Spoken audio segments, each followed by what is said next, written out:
오늘의 사연 시작하겠습니다. 안녕하세요. 43살 워킹맘입니다. 11살짜리 아들 하나, 9살짜리 딸내미 하나 키우고 있어요. 결혼은 12년 전 제 나이 32때 3살 어린 남자와 했고요. 하지만 단 한 번도 남편이 연하라는 사실을 실감해 본 적은 없습니다. 소개팅으로 만난 첫날부터 지금까지 남편은 늘 어른스러운 모습만 보여줬거든요. 싸울 때도 저는 언제나 저도 모르게 언성을 높여 화를 내곤 했지만 남편은 달랐어요. 정말이지 남편이 화를 낼 수밖에 없는 상황일 때도 남편은 늘 침착하게 마음을 다스리고 대화로 상황을 풀어나가려고 했어요. 그런 모습을 보다 보니까 이 남자 정말 괜찮다 하는 생각이 들더라고요. 게다가 연애 기간 중 친정 아버지가 돌아가시는 일이 있었는데 정말 미친 듯이 우느라 정신도 못 챙기는 저와 엄마를 대신해서 남편이 장례식 준비부터 발인까지 도맡아 진행해줬어요. 오시는 손님들 맞으며 상주 노릇까지 해줬고요. 게다가 그렇게 혼자 며칠을 밤을 세워놓고도 제게 뭐라도 좀 먹어라, 좀 더 자라 하면서 제 걱정뿐이더라고요. 생색 한번 당연히 내지도 않았고요. 그 모습에 저는 겨우 8개월의 짧은 연애 기간에도 불구하고 결혼까지 결심하게 되었어요.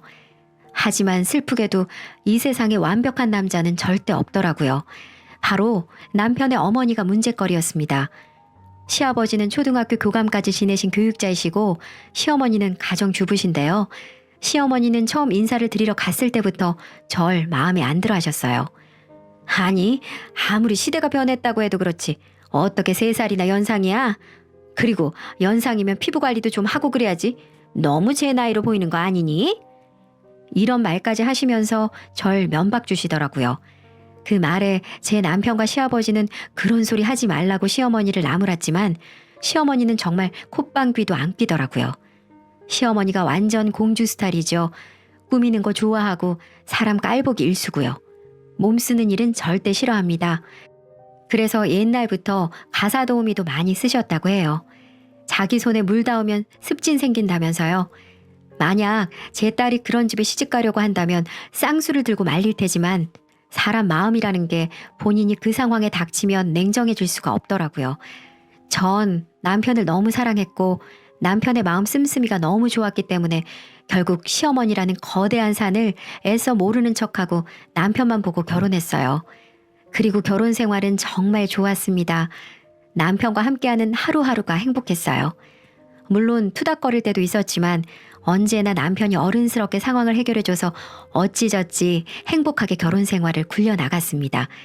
그리고 예쁜 아이들도 낳게 됐고요.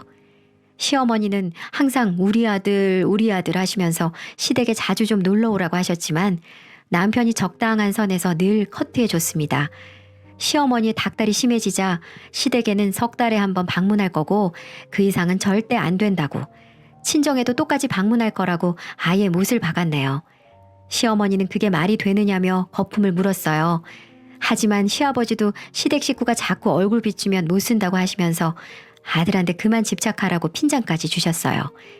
시어머니는 남편과 시아버지의 완강함 때문에 입을 삐죽대면서도 결국 석 달에 한 번 방문에 동의했네요. 물론 저는 시댁에 방문할 때마다 힘든 시집살이를 견뎌야 했어요. 시어머니께서는 본인은 먼지에 정말 예민하다면서 집안 곳곳을 청소하게 시켰는데 심지어 마대자루가 있는데도 불구하고 걸레질은 꼭 무릎을 꿇고 하라고 시켰어요. 한 번은 손이 많이 가는 갈비찜, 잡채, 전골 등이 드시고 싶다고 해서 3시간이나 시간을 들여서 요리했더니 제가 한 건 전부 맛이 없다며 눈앞에서 배달 음식을 시키기도 했고요. 저에게 항상 배운 것 없고 교양이 없단 말도 입버릇처럼 했습니다.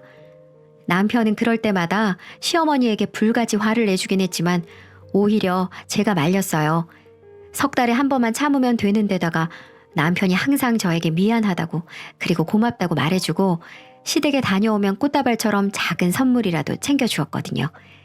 그래서 그냥저냥 버텨나갈 수 있었습니다. 하지만 그런 결혼 생활이 10년이 넘어갈 무렵 제가 정말 상상치도 못했던 시집살이가 펼쳐지게 되었어요. 저는 문구회사에 다니고 있고 남편은 프리랜서 영상 편집자로 일을 하고 있어요. 그래서 저는 출퇴근을 하지만 남편은 외주를 받아서 재택근무를 하거든요. 그런데 회사에서 제게 강원도로 지방 발령을 낸 겁니다. 본사 직원으로서 공장 가까이에 머물면서 공장과 조금 더 원활하고 빠르게 소통해달라는 게 회사의 당부였어요. 하지만 원래 거주지였던 서울을 떠나 갑자기 강원도로 간다는 건 정말 엄청나게 큰일이잖아요. 아무래도 회사를 그만둘 수도 없고 가족들은 다 두고 저 혼자 강원도로 이사 가는 게 어떨까 싶어 남편에게 고민을 털어놓았죠. 그랬더니 남편이 심각한 표정으로 그러더라고요. 어떻게 당신 혼자 강원도에서 살아? 그러지 말고 우리 다 같이 이사하자. 당신 외롭게 혼자 사는 꼴 나 못 봐? 제가 너무 놀라서 진심이냐고 그러니까 당연히 진심이라고, 같이 안 살면 어떻게 부부겠냐고 하더라고요. 그 말에 눈물이 그렁그렁 차올랐습니다. 내가 정말 결혼 잘했구나 싶었어요. 그렇게 다 같이 강원도로 이사 가기로 하면서 집도 알아보고 아이들 전학도 준비했어요. 그러면서 시댁과 친정에도 소식을 알렸고요. 그런데 시어머니가 난리가 나신 겁니다. 아니 어떻게 강원도로 갈 수가 있느냐고요. 그럼 석 달에 한 번 보는 것도 힘들어지지 않겠냐고요. 남편이 그래도 어쩔 수 없다고 하니까 이런 법은 없다고, 가려면 자기를 죽이고 가라네요. 그러면서 난리를 치는데 정말 60도 훌쩍 넘은 분이 저희 어린 딸보다도 더 심하게 때를 쓰더라고요. 물론 화를 내실 거라곤 예상했지만 그 정도일 줄은 몰랐습니다. 남편은 괜찮다고 저러다 제 풀에 그만두실 거라고 했지만 시어머니는 그 정도에서 멈추지 않았어요. 저희 부부에게 사진 여러 장을 보내시면서 이런 이야기를 하시더라고요. 나 너희들 강원도 이사 얘기 때문에 스트레스로 머리도 다 빠지고 심지어는 평생 없던 알레르기까지 생겼다. 너희들 정말 나 이 꼴로 만들어 놓고 이사 갈 거야? 시어머니께서 보낸 사진은 정수리 사진과 알레르기 검사 결과지 사진이었어요. 정수리는 솔직히 머리가 대체 어디가 빠졌다는 건지 몰라볼 만큼 빽빽했지만 알레르기 검사 결과지는 의외였어요.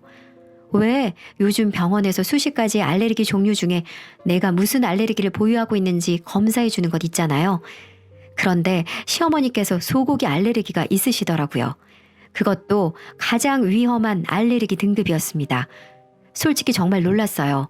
시어머니께서는 고기 킬러시거든요. 그 중에서도 소고기를 가장 좋아하시는데 소고기 알레르기가 생기셨다니 심적으로 스트레스를 많이 받으시긴 했구나 싶었죠. 남편도 당황해서는 크게 걱정을 하더라고요. 말로는 계획한 대로 그냥 강원도에 가자고 말하는 남편이었지만 아무래도 이대로 가버리면 저도 남편도 마음이 불편할 게 뻔하더라고요. 그래서 저는 강원도로 이사 가기 전에 한 달 동안 시댁에서 시어머니 마음을 풀어드리기로 마음먹었어요. 남편에게도 그러자고 했더니 남편도 정말이냐고, 사실 마음이 많이 불편했는데 그렇게 해주면 정말 좋겠다고 고맙다고 하더군요.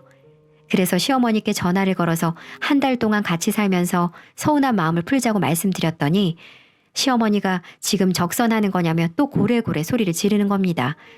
하지만 그러면서도 또 올 거면 빨리 오라고 하시더라고요.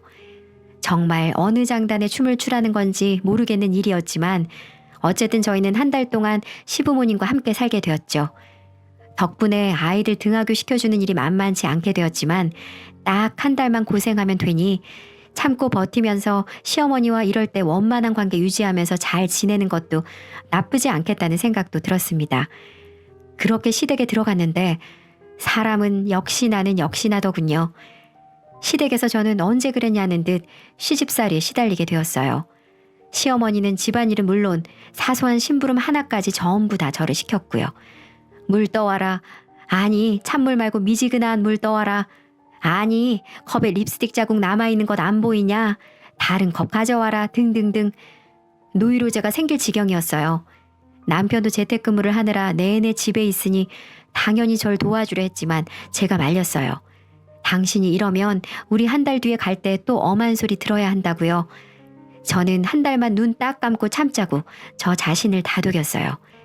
시어머니가 뭐라고 고래고래 잔소리하실 때는 그냥 한 귀로 듣고 한 귀로 흘렸고요. 제게 쉬기 직전인 찬밥을 먹으라고 주셔도 참고 너 갈수록 못생겨지고 늙는다고 이러다가는 사람들이 나를 더 어리게 보겠다고 깔깔 웃으실 때도 참았습니다. 하지만 정말이지 참기 힘든 건 시어머니가 손주들을 차별하실 때였어요. 늘 아들 아들 하시는 것처럼 손녀는 보지도 않고 손자만 챙기시는 거예요. 같은 식탁에서 손자 앞에만 고기 반찬 밀어주시는 걸 볼 때마다 정말 제 딸이 불쌍해서 눈물이 다 나려고 했지만 그래도 꾹 참았죠. 남편도 정말이지 나쁘끄럽고 미안하다고 했지만 제가 티내지 말라고 했습니다. 시아버지도 시어머니가 소고기 알레르기까지 생겼다니 많이 유하게 대해주려고 노력하셔서 시어머니는 더더욱 기세가 등등해졌어요. 그러던 어느 날이었습니다. 시어머니가 샤브샤브가 드시고 싶다고 하셔서 소고기 샤브샤브와 돼지고기 샤브샤브를 따로 만들었거든요. 시어머니는 소고기가 비싸니까 여자들은 전부 다 돼지고기 샤브샤브를 먹자고 하시더군요. 소고기 샤브샤브는 남자들 주고요. 또 울컥 화가 밀려왔지만 참았습니다. 사실은 어머니가 소고기 알레르기가 있어서 못 드셔서 그런 핑계를 대고 저를 못 먹게 한 거죠. 참 어이가 뺨을 치더군요. 하지만 전 티를 내지 않고 그냥 네 어머니 하고 초심을 잃은 듯 대답했어요. 전 초저녁 때부터 가스레인지 앞에 붙어서 샤브샤브 두 냄비를 열심히 끓여 식탁에 내놨습니다. 다들 맛있다면서 먹더라고요. 하지만 시어머니는 간이 짜다는 둥 깊은 맛이 없다는 둥 타박을 해댔습니다. 그래도 그냥 흘려들으며 식구들 그릇 채워주고 있는데 갑자기 시어머니가 캑캑거리면서 목을 붙잡는 거예요. 너무 깜짝 놀라서 왜 그러시냐고 하니까 숨을 못 쉬겠다면서 거둥거리는 겁니다. 알레르기 반응이 난 모양이었어요. 그 모습을 보는데 정말 소름이 끼칠 만큼 무섭고 제 온 몸이 다 딱딱하게 굳어버리더라고요. 시아버지는 황급히 시어머니를 부축하고 남편은 119를 부르려는데 시어머니가 119는 됐고 약이나 가져오라고 컥컥거리면서 말하는 겁니다. 그래서 얼른 알레르기 약을 가져다 드렸더니 물과 함께 꿀꺽 삼키고서 헐떡거리더라고요. 그리고 얼마 지나지 않아서 이제야 좀 살 것 같다고 하는 겁니다. 남편은 정말 119 안 불러도 되겠냐고 했지만 시어머니는 됐다고 병원에서도 이럴 때 약 먹으면 된다고 했다는 거예요. 그러고는 저를 확 째려보더라고요. 너 국자 섞었었지? 네가 아주 시애미를 죽이려 들어? 그러면서 서러워 죽겠다는 듯 눈물까지 맺더라고요. 어쩌겠습니까? 당연히 제가 죄인이지요. 정신없이 식구들 챙기느라 국자를 섞었었는지 아닌지도 전혀 모르겠더라고요. 그래서 그냥 너무 죄송하다고 한 번만 용서해달라고 싹싹 빌었어요. 시아버지도 이번엔 며느리 내가 잘못했다고 하시더라고요. 남편도 마찬가지였고요. 당신이 잘못했어. 어머니 알레르기 있으니까 조금 더 조심하지 그랬어. 당신 불찰이야. 남편이 처음으로 제 편을 안 들어주니까 정말 서럽더라고요. 하지만 물론 제 잘못이니 일단 계속 빌었습니다.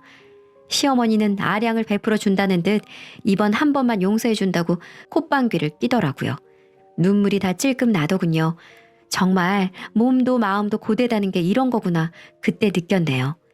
샤브샤브 사건 이후로 저는 정말 더 조심했어요. 다시다도 소고기 다시다는 절대 안 섞고 혹시나 소고기 국물이 튈까 싶어 시어머니 음식은 아이의 1인용 인덕션에 멀찍이 떨어뜨려서 조리를 했습니다. 시어머니도 그래 그 정도 정성은 있어야 며느리라면서 앞으로도 계속 그렇게 하라고 말씀하시더군요. 한숨이 푹푹 절로 나왔지만 지은 죄가 있으니 입을 다물었어요. 남편은 알레르기 사건 이후로 절 대하는 태도가 조금은 싸늘해졌고요. 서럽고 섭섭한 마음에 저는 식구들이 모두 자는 새벽을 틈타서 친구와 종종 전화로 수다를 떨곤 했습니다. 그러다 제가 지난 샤브샤브 사건을 털어놨어요. 그 사건 때문에 지금까지도 죄인 모드로 숨죽이고 있다고 했더니 친구가 뭔가 이상한데? 라고 하더라고요. 뭐가 이상하냐고 하니까 친구도 심한 복숭아 알레르기가 있는데 숨을 못 쉴 정도로 기도가 부풀어 올랐다면 절대 시판 알레르기 약 정도로는 가라앉지 않는다는 거예요. 아이의 침도 못 삼킬 정도인데 어떻게 약을 삼킬 수가 있냐고 하더라고요. 친구의 말에 갑자기 쎄한 기분이 몰려왔습니다.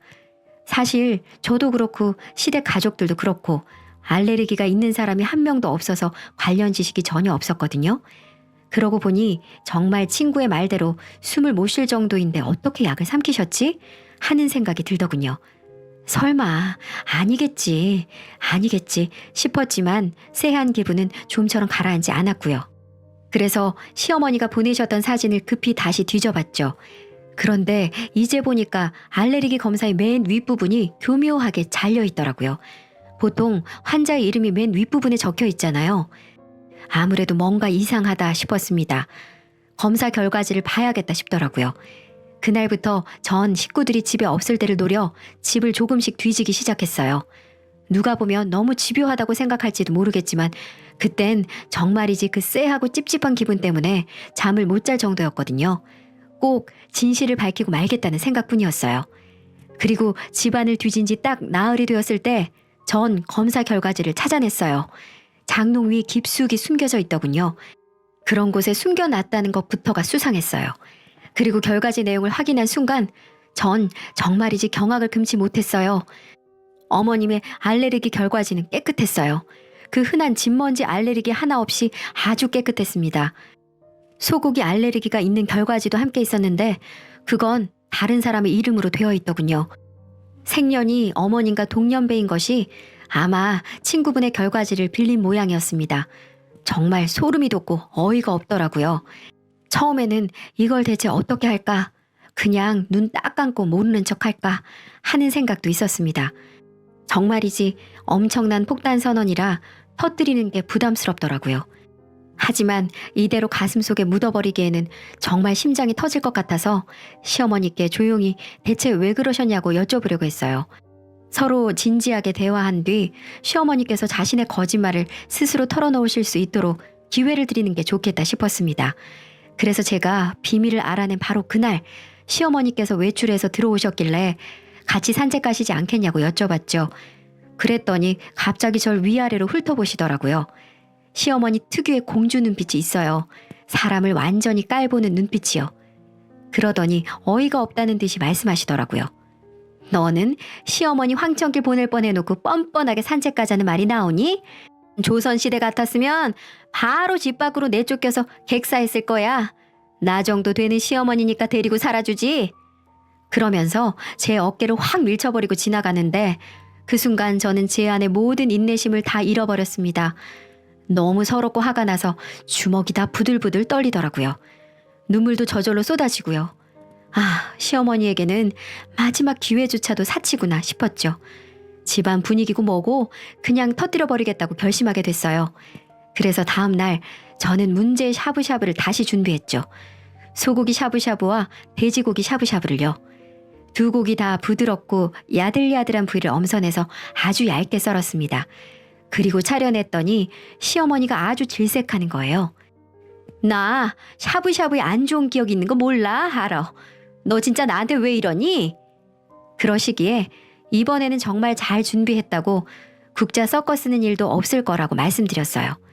그랬더니 짜증을 내면서도 식탁에 앉기는 하시더라고요. 그렇게 식사가 이어졌습니다. 그리고 식구들이 샤브샤브 냄비를 거의 다 비웠을 때 제가 입을 열어 말했어요. 어머니, 맛이 어떠셨어요? 오늘은 괜찮으신가 봐요? 그래, 오늘은 좀 괜찮네. 가서 어여 물 한 잔 떠와.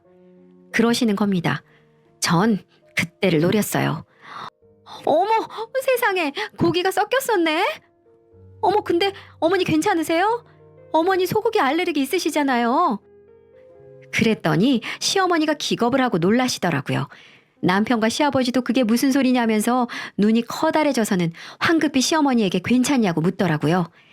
당신 어떻게 그런 실수를 또 해? 미쳤어? 남편은 아예 눈이 돌아가서는 저한테 버럭버럭 소리를 쳤고요. 시어머니는 그러자 갑자기 또 영화배우 저리 가라는 듯 명령기를 시작하는 겁니다. 벼랑간 캑캑거리면서 기침을 토해내더니 전현이 정말 날 죽이려는 게 확실하다고 사지를 떨고 난리 부르스를 치더라고요. 남편은 바로 119에 전화하려 했지만 시어머니는 또다시 됐다고 약을 가져오라고 외쳤어요. 시아버지는 제게 정신머리가 있는 거냐며 화를 고래고래 내셨고요. 저는 정신이 없어 우왕좌왕하고 있는 남편에게 내가 대신 약을 가져오겠다고 말한 뒤 앞치마 주머니에 넣어두고 있었던 문제의 알레르기 검사 결과지를 시어머니의 손에 확 쥐어줬습니다. 어머님을 싹 낫게 해드릴 약이 바로 여기 있다고 말하면서요. 시어머니는 뭔가 이상하다고 싶었는지 버둥거리면서 눈을 살짝 떴고 제가 내민 종이가 무엇인지 깨달은 순간 얼굴이 새하얘졌습니다. 시아버지는 이렇게 급한 와중에 뭐냐며 화를 내셨지만 시어머니가 갑자기 발작을 멈추자 이상함을 느끼고 종이를 빼앗아 들어 내용을 살피셨죠. 그리고는 얼음장이 되셨어요. 남편도 대체 무슨 일이냐며 다가와서는 종이를 살펴보고는 수스라쳤습니다. 시어머니는 조용히 눈치를 살피기 시작했고요. 저는 미리 준비해뒀던 짐가방을 챙긴 뒤 아이들 손을 하나씩 붙잡았어요. 아이들도 집안에 큰 소리가 나고 있으니 분위기를 파악하고 조용히 있더라고요. 저는 사색이 된 시어머니를 바라보며 말했어요. 저 이혼합니다. 이렇게 하나밖에 없는 며느리를 어떻게든 괴롭히려 가는 집안하고는 전 더 이상 못 살아요. 그러니까 시어머니 말이라면 꿈쩍 못하는 며느리 구해서 벽에 똥칠할 때까지 잘 사세요. 아시겠어요?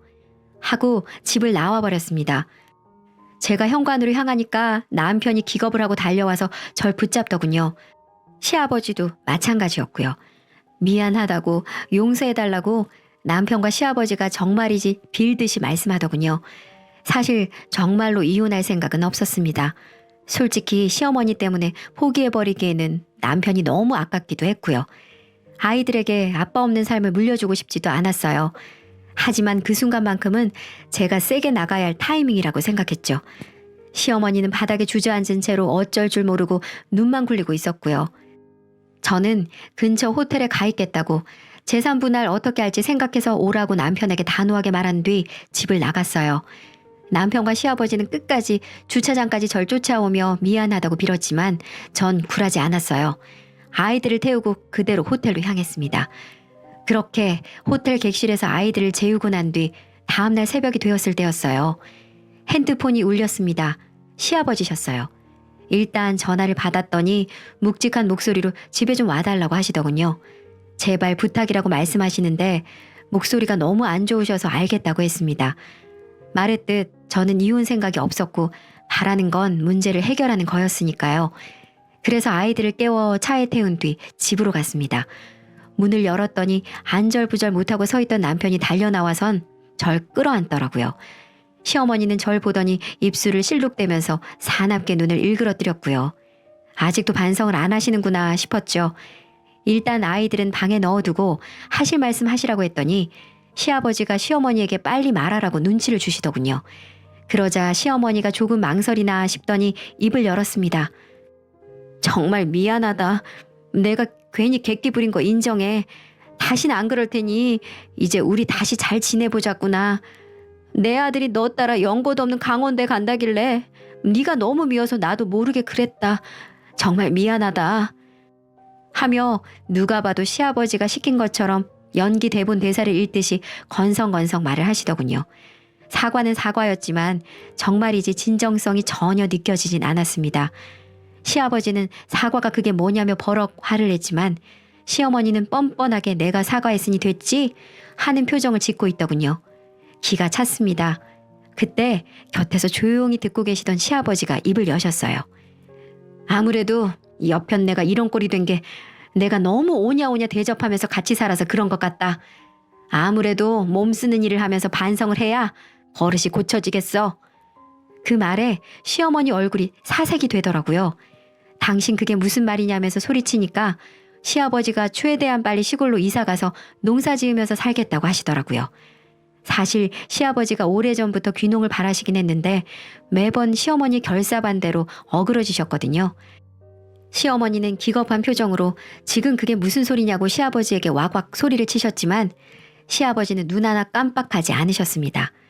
다음 달 안으로 바로 이사 가겠다고 하시면서 제게 제발 이혼만은 다시 생각해달라고 너희들 서로 사랑하지 않냐면서 둘이서 집으로 돌아가서 결혼 생활을 긍정적으로 생각해보라고 하셨어요.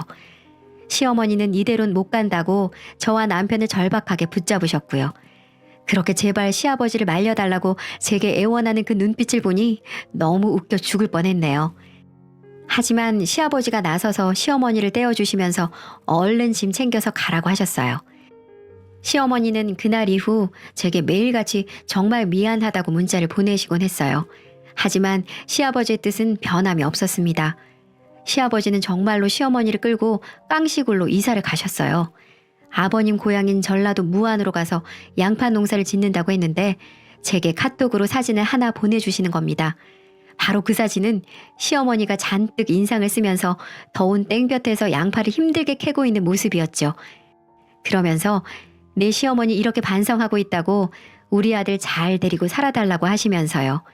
본인 치맛자락에 물 조금 튀는 것도 기겁하고 싫어하시던 분이 울상으로 온몸 가득 흙 범벅되어가며 일하는 걸 보니까 솔직히 고소했습니다. 그 사진을 보고 얼마나 배꼽 잡고 웃은 줄 몰랐어요. 그날 피로가 싹 풀리는 것처럼요. 어떻게 부부 사이인데 저렇게 행동하는 모습이나 말하는 모습이 다를 수가 있는지 알다가도 모를 일이었어요. 그리고 저와 남편은 당연히 시어머니가 없으니 자연히 예전의 건강한 관계로 돌아갔고 강원도로 이사도 무사히 했습니다. 그렇게 우리 네 식구는 행복하게 잘 지내고 있어요. 그리고 시어머니하고도 아버님 덕분에 사이가 많이 좋아졌고요. 가끔 전화해서 제 안부도 묻곤 하시고 손주들 보고 싶다며 가끔 찾아오기도 하십니다. 물론 명절 때는 저희가 찾아가고요. 저도 며느리 역할도 잘 하면서 그동안의 앙금은 싹 잊어버리고 잘 지내보려고 해요. 그래도 가족이니까요. 지금까지 제 사연 들어주셔서 감사합니다.